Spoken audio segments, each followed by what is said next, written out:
Erev Tov et Chodesh Tov. Nous rentrons dans le mois de Shvat et la Torah de la Kabbalah nous explique que les mois de l'année se divisent en deux périodes de 6 mois. Les 6 premiers mois sont les mois masculins et les de Tishrei à Adar, et les 6 mois de Nissan à Elul sont les mois féminins.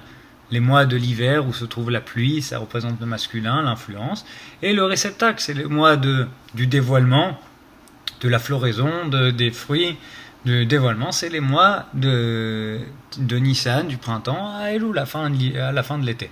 Et ainsi, dans cet ordre-là, si on suit l'ordre des sphirotes, le mois de Shvat représente le Hod, la sphira du Hod, du Zachar, du masculin. Le Hod, c'est quoi? Le Hod, c'est la grâce. La grâce, c'est aussi la gratitude, c'est la reconnaissance et la gratitude. Et on voit qu'au milieu du mois de Shvat, qui représente la grâce, la gratitude, le Hod, se trouve une fête, Tu Bishvat. Tu Bishvat, qui a un rapport selon la Kabbalah avec le Yesod. C'est la célébration pendant laquelle on bénit, c'est le nouvel an des arbres fruitiers.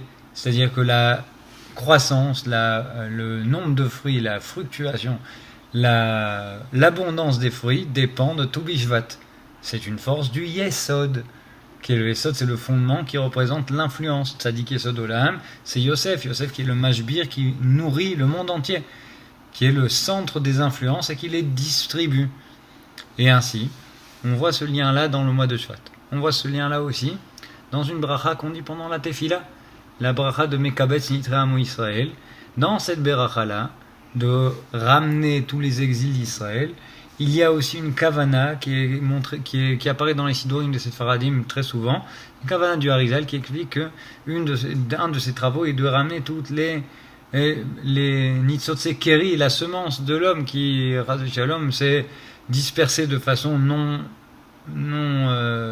sans gdusha, sans pureté. Et ainsi, cette bracha-là consiste à ramener aussi, à la force de ramener ces étincelles de pureté qui sont tombées dans la klipa. Et pour les ramener, on fait cette bracha-là dans la sphira du Hod. Car la Mekabetz Nitra Amo Israël, le Rav, le Harizal nous explique que le Nikoud de la Havaya, c'est le Nikoud de Kobutz, c'est le Hod, sphira de Hod. Quel rapport, encore une fois, entre la grâce et la gratitude et le Yesod et la Gdusha de l'influence? Quel est le rapport entre ces deux choses-là? Eh bien, tout simplement, comme l'explique la Chassidoute, c'est que tant qu'on ne reconnaît pas que tout nous vient d'Hachem, on a beaucoup de mal à garder la pureté, la concentration, le focus dans nos influences. On disperse notre influence. À partir du moment où je comprends que tout ce que j'ai me vient d'Hachem, que toute influence, toute abondance, toute sorte de shefa, de prospérité me vient d'Hachem, que non seulement je le reconnais, et qu'en plus j'en suis reconnaissant envers Hachem, c'est la plus grande garantie que je trouve en moi les capacités, la responsabilité d'endosser la garde de mes influences, de les centraliser vers les endroits où elles doivent arriver, de les utiliser à bon escient. Quand il n'y a pas ça, c'est-à-dire quand il n'y a pas la reconnaissance que tout vient d'Hachem, c'est que la force du Kochiv Otsem Yadi, c'est ma force qui m'a fait cette prospérité, Asaliet Achai Lazé, c'est avec mon glaive que j'ai gagné la guerre, l'ego. Quand c'est cette force-là qui est centrale chez l'être humain, alors là, on voit la dispersion des influences.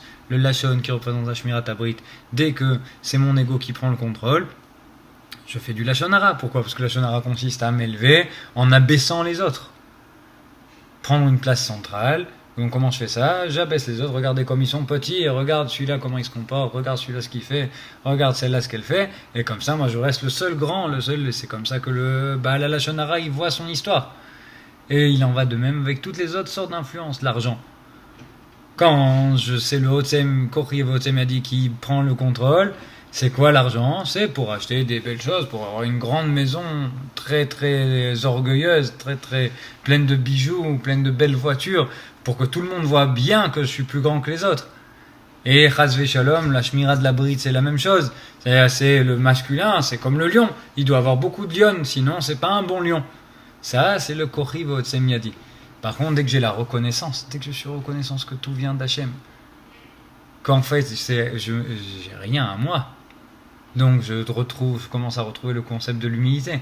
Quand j'ai l'humilité, je comprends que tout me vient d'Hachem. Ça veut dire que ça vient desservir ça vient servir le destin d'Hachem, la volonté d'Hachem. Du coup, j'ai beaucoup plus de facilité à garder la Gdusha, la sanctification de mes influences. Et c'est ça la force du Chodesh Shevat, de la grâce, de la gratitude qui nous amène à quoi? À Tu Bishvat, à diriger la prospérité de façon bénéfique, de façon à bon escient, de la bonne manière pour arriver à notre Tachlit et à la Geoula Shlema. Que des bonnes choses et Chodesh Tov.